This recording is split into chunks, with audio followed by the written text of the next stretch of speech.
শীতের দিনে গরম গরম কড়াইশুঁটির কচুরির সাথে যদি এই রকম নতুন আলুর দম হয় তাহলে তো কোনো কথাই হবে না। আমি আজকে এই আলুর দমটা একেবারে নিরামিষভাবেই করে দেখাচ্ছি। খুব কম সময়ে ঘরে থাকা উপকরণ দিয়েই ঝটপট এই আলুর দমটাকে বানিয়ে নেব। এছাড়াও আপনারা নিরামিষ দিনেও এই রকম আলুর দম বানিয়ে নিতে পারেন। তবে চলুন শুরু করা যাক আজকের ভিডিও। আচ্ছা, আমি সুকন্যা। আজকে আমার ব্যাপক রান্না হলো নতুন আলুর দম। আমি এখানে আলুর দম বানিয়ে নেওয়ার জন্য এইরকম ছোট ছোট খোসা সমেত নতুন আলু নিয়ে নিয়েছি। আলুগুলো কোনোটা একটু বড়, কোনোটা আবার একটু ছোটও রয়েছে। আপনারা চাইলে বড় আলুগুলোকে অর্ধেক করে কেটে নিতে পারেন। পরিমাণ হিসাবে দেখতে গেলে আমি এখানে 1 কিলো আলু নিয়েছি। যেহেতু আমরা নতুন আলু ব্যবহার করছি, তাই নতুন আলুর মধ্যে প্রচুর পরিমাণে বালি বা নোংরা লেগে থাকে। তাই আলুগুলোকে 5 মিনিটের মতো জলে ভিজিয়ে রেখে খুব ভালো করে ধুয়ে নিতে হবে। এবার আলুগুলোকে সেদ্ধ করে নেব। সেই জন্য একটা প্রেসার কুকারের মধ্যে আলুগুলোকে ঢেলে দিচ্ছি। এবার এর মধ্যে দিয়ে দেব 1/2 কাপের মতো জল। এবার ঢাকনাটাকে আটকে দিয়ে 2টো হুইসেল দিয়ে নেব। আলুগুলোকে 60% মতো সেদ্ধ করে নিয়ে খোসাটা ভালো করে ছাড়িয়ে নিয়েছি। আপনারা চাইলে খোসা সমেতও রান্না করতে পারেন। এবার একটা ফর্ক বা টুথপিক দিয়ে আলুগুলোকে এইভাবে একটু ছিদ্র করে নিতে হবে। তাহলে নুন মশলাটা আলুর ভেতরে খুব ভালো করে ঢুকবে।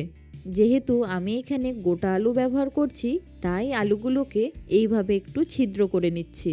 একে একে সব আলুগুলোকেই আমার ছিদ্র করে নেওয়া হয়ে গেছে। এবার এই আলুগুলোকে ভেজে নেওয়ার জন্য একটা কড়াই নিয়ে নিয়েছি। তার মধ্যে দিয়ে দিচ্ছি 3 থেকে 4 টেবিল স্পুন সর্ষের তেল। এবার তেলটা একটু ভালো মতো গরম হলে একে একে আলুগুলোকে দিয়ে দিতে হবে। তার মধ্যে দিয়ে দিতে হবে সামান্য একটু কালারের জন্য 1/2 চা চামচ হলুদ গুঁড়ো। তার সাথে দেব 1 চা চামচ নুন। এবার গ্যাসের ফ্লেমটাকে মিডিয়ামে রেখে আলুগুলোকে একটু ভালো করে নাড়াচাড়া করে নেব। ধীরে ধীরে দেখবেন আলুগুলো একটু লাইট গোল্ডেন কালার হয়ে আসছে। ঠিক এই রকম যখন আলুর কালারটা হয়ে আসবে, সেই সময় একটা ছান্তা দিয়ে আলুগুলোকে তুলে নেব।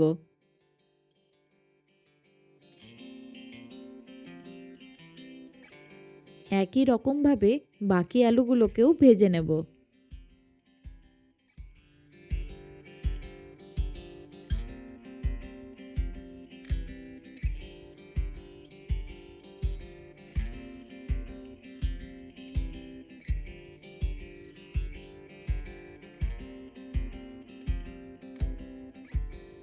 আলুগুলোকে ভেজে নেওয়ার পর একটা মশলার পেস্ট বানিয়ে নেব।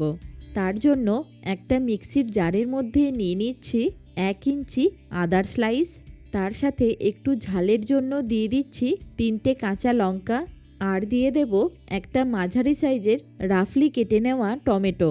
এবার সামান্য একটু জল দিয়ে ভালো মতো একটা পেস্ট বানিয়ে নেব। এইদিকে এই আলু ভাজার তেলটার মধ্যেই ফোড়ন হিসেবে দিয়ে দিচ্ছি 1 টুকরো দারচিনি, 4টে ছোট এলাচ, 4 থেকে 5টা লবঙ্গ। তার সাথে দিয়ে দেব একটা শুকনো লঙ্কা আর দেব একটা তেজপাতা। এবার এই ফোড়নগুলোকে একটু নাড়াচাড়া করে নিয়ে যখন সুন্দর গন্ধ বেরিয়ে আসবে, তার মধ্যে দিয়ে দেব আগে থেকে বেটে রাখা আদা, কাঁচা লঙ্কা আর টমেটোর পেস্টটা। তার সাথে দিয়ে দিতে হবে স্বাদমতো নুন। তার সাথে দিয়ে দেব 1 চা চামচ জিরে গুঁড়ো, 1 চা চামচ ধনে গুঁড়ো, 1/2 চা চামচ হলুদ গুঁড়ো। তার সাথে সামান্য একটু কালারের জন্য দিয়ে দিচ্ছি 1 চা চামচ কাশ্মীরি লঙ্কার গুঁড়ো। এবার এই মশলাগুলোকে খুব ভালো করে নাড়াচাড়া করে নেব। আমি একটা ঢাকা দিয়ে মিডিয়াম ফ্লেমে ভালো করে মশলাটাকে কষিয়ে নিচ্ছি। মশলাটা ততক্ষণে ভালো করে কষানো হোক, আমি এইদিকে একটা পেস্ট বানিয়ে নিচ্ছি। তার জন্য একটা মিক্সির জারের মধ্যে নিয়ে নিচ্ছি 18 থেকে 20টা আমন্ড বা কাঠবাদাম। আমি এখানে এই আমন্ডগুলোকে একটু গরম জলের মধ্যে ভিজিয়ে রেখে ভালো করে খোসাটা ছাড়িয়ে নিয়েছি। আপনারা চাইলে এই আমন্ডের পরিবর্তে কাজু বাদাম বা চীনা বাদামও নিতে পারেন। তার সাথে দিয়ে দিচ্ছি 2 টেবিল চামচ টক দই। এবার সামান্য একটু জল দিয়ে একটা স্মুথ পেস্ট বানিয়ে নেব। এইদিকে মশলা থেকেও সুন্দরভাবে তেল ছাড়তে শুরু করে দিয়েছে। যখন দেখবেন মশলা থেকে এইভাবে তেলটা বেরিয়ে এসেছে, তখন আগে থেকে বেটে রাখা আমন্ড আর টক দইয়ের পেস্টটা দিয়ে দেব। এবার মশলাটাকে খুব ভালো করে কন্টিনিউয়াসলি নাড়াচাড়া করতে হবে। আমি একটা ঢাকা দিয়ে দিচ্ছি যাতে মশলাটা চারিদিকে না ছেটকায়, আর তার সাথে মশলা থেকে সুন্দরভাবে তেলটা বেরিয়ে আসবে। 3 থেকে 4 মিনিট পর ঢাকাটা খুলে আবারও একবার মশলাটাকে নাড়াচাড়া করে নেব। যেহেতু আমরা এখানে আমন্ড ব্যবহার করেছি, তাই জন্য তলায় একটু লেগে যেতে পারে, তাই কন্টিনিউয়াসলি নাড়াচাড়া করে যেতে হবে। মশলাটাকে ভালো করে কষিয়ে নেওয়া হয়ে গেলে তার মধ্যে ভেজে রাখা আলুগুলোকে দিয়ে দেব। এবার আলুগুলোকে ভালো করে মশলার সাথে কষাতে হবে।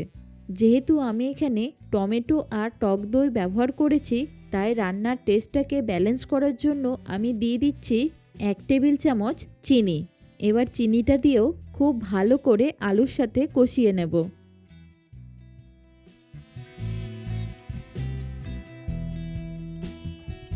এই সময় গ্যাসের ফ্লেমটাকে লো করে দিয়ে আবারও একবার ঢাকা দিয়ে দিচ্ছি। 2 থেকে 3 মিনিট পর ঢাকাটা খুলে আবার একবার নাড়াচাড়া করে নেব।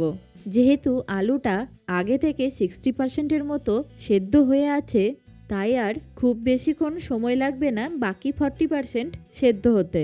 যেহেতু আমি এখানে একটু সেমি গ্রেভি করব, তাই জন্য 1 গ্লাসের মতো উষ্ণ গরম জল এর মধ্যে দিয়ে দিচ্ছি।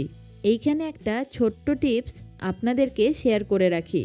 গ্রেভি বানানোর সময় যে জলটা ব্যবহার করবেন সেইটা সবসময় উষ্ণ গরম জল ব্যবহার করবেন।